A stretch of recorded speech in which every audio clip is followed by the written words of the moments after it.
I'm Jenn Gambatese. I'm Becky Gulsvig. And we are coming to you live from Facebook Studios for TGF. Woo! It's a party in here. I play Principal Rosalie Mullins in The School of Rock on Broadway. She's sort of the uptight nemesis to Dewey Finn, disheveled substitute teacher. I play Patty, the girlfriend of Dewey's roommate, also straight-laced and somewhat uptight. There's a theme here. There's a theme. We will try to ruin that theme today. Oh, see, not uptight. We're not uptight. Bubbles, and it's even going to fall on the screen. But we are here today to take some of your questions, so I think we should jump into it. What do you think? All right. Becky, our first question. Had you seen the movie or the show before joining the cast, and what did you think? I had seen the movie years ago, and I did see the show before I auditioned. And I saw you, and you were wonderful. Aww. But I loved it. Aww. Yeah, there we go. You can't just have an emotion. You must have an emoji. Yes, it's true. You need a circle. Yeah, I loved it. I love the kids. Me too. I had seen it when it first came out. I'm a big Jack Black fan, He's just so bizarre and funny, and so I loved it too. I didn't necessarily think it would become a musical, but it works so well. I think, don't you? Yes, I do. Yeah. I concur, Doctor. I'm coming with your next fancy question. How are you similar or different from your character? Yes. Well, okay, so uptight. That might be a similarity. My husband would probably say yes. But I think Rosalie is she doesn't hide her uptightness with, she is just by the book, efficient, strong, not afraid to be strict and stern. I am all those things, but I cover it with being goofy. But inside, I'm kind of Rosalie-ish, I think. Yeah. How about you? Well, Patty likes to fight for what's right. I would like to think that I do as well. She's just on the wrong side in this show because it's Dewey's story and Dewey's the winner, and Patty but wants she's him to not follow wrong, the rules. actually. No, he's actually kind of right. a loser. She's right. It's completely inappropriate to impersonate a teacher. It's so unsafe. So wrong. He's so wrong. But she's the bad guy. Yeah, and I think it's more about how she does it. She isn't wrong. He isn't right, but he's so fun. I know. She has trouble finding the fun. I think I find the fun more than Patty finds the fun. Yes, you do. I will tell about the fun she finds. Becky at our theater is like the craft guru. Oh. So she has a little more time off stage than I do, and we have a long time. We have this bulletin board up near her dressing room, and every month she does a theme. She'd be the best kindergarten teacher. And what was my favorite? Well, right now is obviously Halloween. We put up the old school pictures. That was great. All the grown-ups as kids. I think summer was great because it was a contest, and we could earn gold stars like Summer in the show. Yes. If you did certain summery activities that Becky came up with, ride a bike, go to the beach, eat ice cream. I know. Have a campfire, make a s'more. But the best part was there was no prize. Because the kids kept coming up and being like, what do we win? I'm like, you win fun. Oh, so she is like Patty. She is like Patty. She also understudies Rosalie, so maybe. Well, maybe there's hidden traits in all of us. Yeah, I guess so. But anyways, yes. All right, let's see what's next. The next question is, have you ever dated a Dewey? Have I That's ever a good question. Dated a Dewey? I have. Hey! What's a good emotion? No. I'm curious how Patty would feel about that. What is my emotion of dating? When all is said and done, I think I did. It was great. No, I think I had a lot of fun with my. It was great. It was real. It happened. I had a lot of fun with my Dewey. But yeah, a little bit didn't want to grow up at the time. I think has since. A lot of video games involved. Not for me. But yeah. I have, but you have not? Not a full Dewey. My husband appreciates music as much. Oh, okay. But he's grown up. He's like somebody else with Dewey rising, you would say. Oh, would we say? If in a astrological. I would say with a Dewey hanging out or his next door. His moon is in Dewey. Oh my gosh. That's not going well. Yeah. Next question. Oh, That was heavy day to Dewey. Growing up, did you have a teacher who really inspired you? As a child, I loved my 3rd grade teacher, Miss Colaris. She taught us how to meditate. I didn't know that's what it was at the time, but we would come in from recess all like hyped up and hot and sweaty, and she'd like turn down the lights and we'd put our heads on our desk and she'd sort of do like a guided meditation of like cooling down, and I just loved her. That's amazing. She was one of my faves. I'm going to take 2 parts. Okay. The first part is the only teacher who's ever dimmed the lights on us was to teach us what foreshadowing meant. She dimmed the lights. She took a coat hanger, stretched it out, and put it over a kid's neck, and got us all terrified. This was in high school. Okay, at least it was high school. And then she turned the lights on. She's like, "That's foreshadowing. Do you think you knew what was going to happen?" We were like, "Yes," and something's wrong here. I mean, thank God you were in high school. That would have been like grounds for traumatized. Yeah. No, wow. but on the flip side, my Okay. high school teacher, Rebecca Meyer-Larson, hello, Moorhead High speech and debate and theater people, Spuds, I love you. She's still there, and they're doing Aida right now. And Ambitious. I love her, and I visit her every time I go home, and she's awesome. I love that. Yeah. I also had a college teacher who really sort of changed my life, and that was Lori Peters. She was my Meisner teacher. The original Liesel in The Sound of Music with Mary Martin. That's awesome. Yeah, and it's funny, I'm thinking about her because this studio is near NYU where I went to school, so I'm kind of like in the zone. Yeah, teachers are the real deal. They're why we're here. Yeah, for real. And should get paid more. That's another little public service announcement. It's true. I'll play a tambourine for that. Yeah. Preach. So many toys. Okay. What have the kids in the show taught you? Oh, I love the kids in the show. I know. I love the kids anywhere on this planet, but I love the kids in the show. They just soak it all in so well. This is their world. They love it. They just sort of remind you to approach it with a childlike wonder. Yeah. You know, they don't have the layers of drama and business and or also even things. thankfully in our show the kids don't have the layers of like career. I mean some of them have done other shows, would like to do other shows, but they're not like sort of sullied by like career stuff, which is refreshing. They're unicorns. They are unicorns. Magical unicorns who all are so talented. Yeah. I love them. They're adorable. And they play all the time. Like you go in their room and they've got instruments and things. Yeah. Like they're like really good playing musicians. and fiddling around, and I feel very unskilled. And teaching themselves new instruments, like the ones who play drums are like, I want to learn ukulele. Like they're always, so I agree, sort of like this openness and an abandon. That's what I would say I've learned for them. They just throw themselves into whatever they're doing, and it's very inspiring. They also humbling. hug a lot. They're huggers. It's a good reminder to hug more. Hug it out. Hug it out, kids. What is next? How do you balance being a parent and doing 8 shows a week? Have your kids seen the show?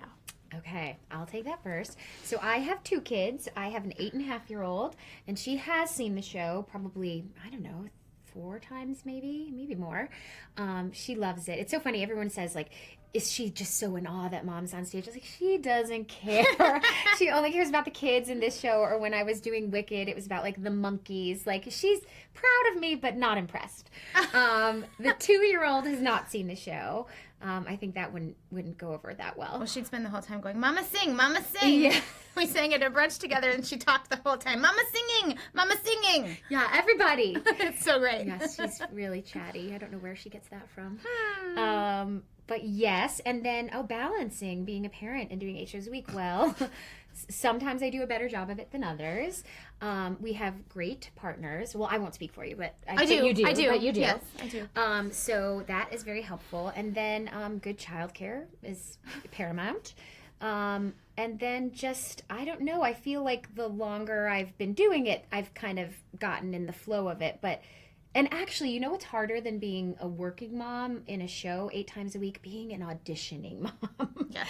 is like not anywhere as easy. No. Just because it's different every day and like you don't have the time that you want to prepare the material.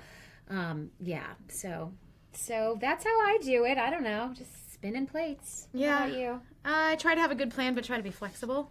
Yes. I only have one. She's 6. But she has seen the show 3 times. She's about to see it a 4th. She loves it. It's so fun. I was so proud the first time she was in the audience because she had known that I had done a Broadway show, but she'd never seen me in a Broadway show. So for her to actually be there and... Oh, that's big. And this was actually the year that, like, all my dreams came true because I got to wake up at home and bring my kid to school and then go to the theater and do a Broadway show and then come home and kiss my husband goodnight. Like, all the things came together this year And for she's me, saying which that because she was on tour with Beautiful. I was the year prior. You weren't a mom yet in Legally Blonde. Correct. I had Hazel after Hairspray and Legally Blonde. Yeah. So, and I did that with Wicked on tour, and yeah, that's hard. So it living the dream for sure when you get to have a Broadway show and be at home. Yeah. It's like, it is great. Yeah, It is it's really awesome. great. All right, let's see where we're at next. How are we doing on time, folks? Aces. Thumbs up. Well, that's in Thumbs there up is somewhere. buried under the Okay. tambourine. Wait, I have things like happening. I'm flipping. Can on you this. share a memorable onstage mishap? Oh, I always tell this one. This was when I was in Hairspray. I don't think you were in at the same time. I was playing Penny at the time, so because I'd started out in the ensemble, and we had just started Broadway Cares collecting, with the buckets and everything after the show, and I was heading it up, and there's just so much on my mind.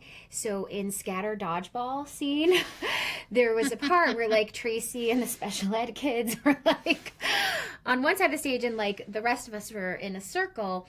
And usually we sort of stayed in character and talked to each other in the circle, but every so often like real life stuff snuck in.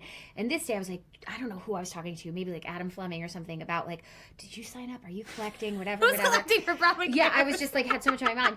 And then all of a sudden, no, I wasn't talking to Adam because it was Adam who's like, psst, Penny. Penny, so not Jen, like using my character name. And I looked at him, and then I realized like it's silent over stage left, which meant that I was supposed to be over there saying my line. And I like ran over there and went in what we call the white room, which is the white room in theater is when you go up on a line, and like a lot of times when you're memorizing your lines, you kind of see it on the script page. I mean, so the white room is when you're like searching for the line and it's just a white page and another white page all around you. And so I was in the white room, and I was like, hi, Tracy. And it was Kathy Breyer at the time. She was trying to tell me, like, she was trying to prompt me to get me back to my line. And I was like, it only lasted like seconds, but of course it felt like eternity. And that's my mishap. How about you? There's a handful. My most fun mishap is definitely on the bus and truck tour of Peter Pan. Oh, this sounds good already. There's a few from that. It was the teensiest bit low budge, but full magic. And there were some cities where they didn't have enough rigging for us to fly, so just Peter would fly. You were Wendy Bird? Mm-hmm. So we spent a whole song singing, I'm flying. There were a few songs we spent jumping in the fog, singing "I'm flying" as opposed to actually flying. I mean, that's I guess like the sad part is alphabet that was the plan, not the mishap. But I did get buckled into the closet once under the lighting rigging because my wire was in the closet. We run and hide. We get hooked up. We come back out. Oh, and then we do the flying scene. But my rigging had been hooked over by the lighting for the sconces on the walls, so I got hooked up and I tried to leave the closet and I couldn't leave, so I had to do all my whole scene in the closet while there's like some big arms behind me like trying to fix like everything. Sort of apropos in the theater world, but just keeping you on your toes. Or you have to do it because my keynote is all. Here we go. We'll share. What music are you rocking out to these days? This old man. Oh my God, right? No, we do. We have Actually, plug Carols for a Cure. My daughter actually loves this. She was going through and finding each song in each show. So the Broadway, all the shows come together and record Christmas carols or Hanukkah songs or anything holiday driven. And we did a little medley of some songs with the kids and Justin, who plays our Dewey. And It's super fun. It turned out so great. Broadway Cares sells it, and it's a fundraiser for Broadway Cares Equity Fights AIDS. Yeah, so check out their website. You can probably buy the Carols for a Cure there. And the School of Rock song is excellent. I'm not just saying that. It's super really, fun. Really great. I dare you not to dance. But yeah, we've been playing that a little, but I try to hold off till after Thanksgiving for holiday music. I know. I applaud that. It's so too crazy. I am surrounded by the toddler tunes at home. What am I always love when my girlfriend Shoshana Bean releases new stuff. She can sing, turns out. She's okay. And she's got a new album coming out, so sometimes there's been some teasers of that. Yeah, it's funny as a mom, you don't get to rock out the way you used to. No, it's not always your choice. My daughter loves musicals, so we've been listening to Little Shop of Horrors on loop. Okay. We discovered that, and we can't get off it. We're trying to introduce something. That's a good one, though. That's not it's fun. At least I like it. It's fun. For me right now, I'm preparing. I'm going to go perform on a Disney cruise, the Disney Wonder, and do a solo show. And so I'm actually like going over lyrics a lot. So I'm rocking out to memorization. Living my Disney dreams.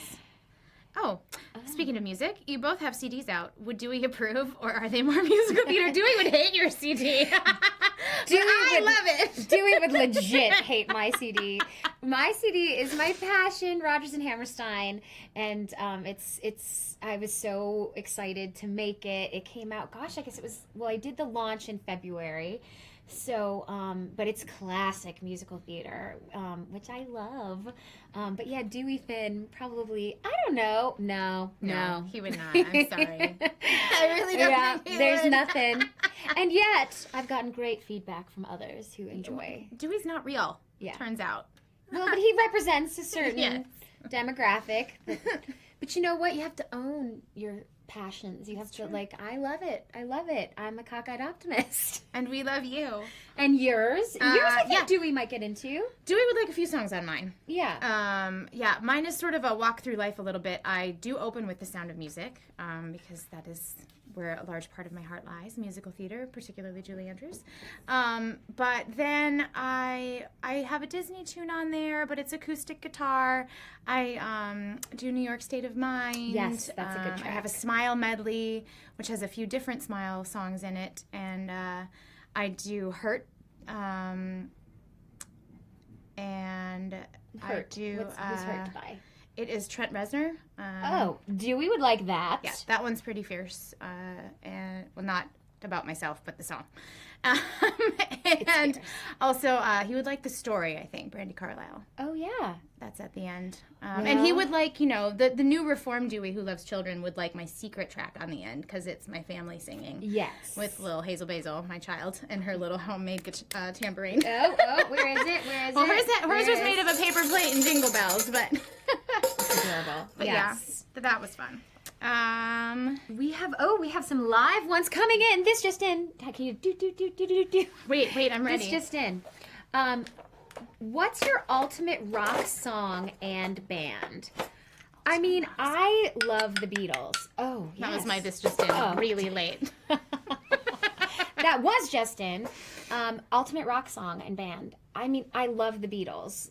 I think you can't go wrong with Sgt. Pepper's. But like hard rock, See, I like classic rock. Yeah. I like. Cause Steve Miller Band. That's great. I always like Styx and the Eagles. Styx, all the Eagles. We went to a really great Chicago concert in LA 2 summers ago, which was fun. Chicago's awesome, actually. They were great. Yeah. I mean, all versions of Chicago. And we literally were in the park on the 4th of July, so when they played Saturday in the park, it was pretty awesome. Yeah, it was at the Hollywood Bowl. It was really fun. The stars were aligned. Yeah. If you weren't an actress, what could you see your profession being? So many things. Really? That is not a common answer. Do tell. Listen, I would like to teach. I like teaching. I would like to be a librarian. I would like to work in a bookshop.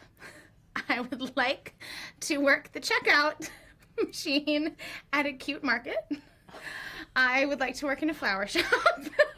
Oh my gosh. I'm going to be the best retired actor you've ever met, because I'm going to work all my dream jobs for $8 an hour. Well, I would say bring it on, but let's not bring it on just Maybe yet. not yet. Not yet. Those are great jobs. I love that. I think for me, I could see myself being a writer. I have a lot of things percolating, and I try to get it done, but there will be time. They won't be small forever. What else would I be? Do you want to run a theater? No. Sorry. I mean, I that is hard work. Yeah. I want to run a small one. You do? See, wow. Yeah, no, I want to write. I have like lots of children's books ideas. Oh, yes. Yeah. My brother's an illustrator, I know. so we can both use him. There we go. And then what else? Yeah, I don't know. I kind of like advertising stuff like that. I could do that. When I do voiceovers and I'm working with the execs, I'm like, this is cool. This is fun. That's I'm fun. creative. But that's it. I like guess. to point out the advertisements and advertisements. I'm like, what are they selling here, Hazel? Don't buy it because it has the thing and the thing. I would be terrible on that. The thing and the thing.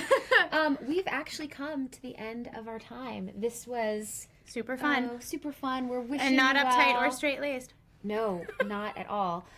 Thank you for joining us. We want to remind you that TDF actually has tickets available for School of Rock right now. So if you go to tdf.org, you can come see the show. It's super awesome. The kids are great. The music is fantastic. I mean, it's Andrew Lloyd Webber. Come on. Yeah. If you haven't come yet, come. It's rock on. And get these ready. It's a lot of the rock horns. Thanks for joining us. We'll see you later. Bye.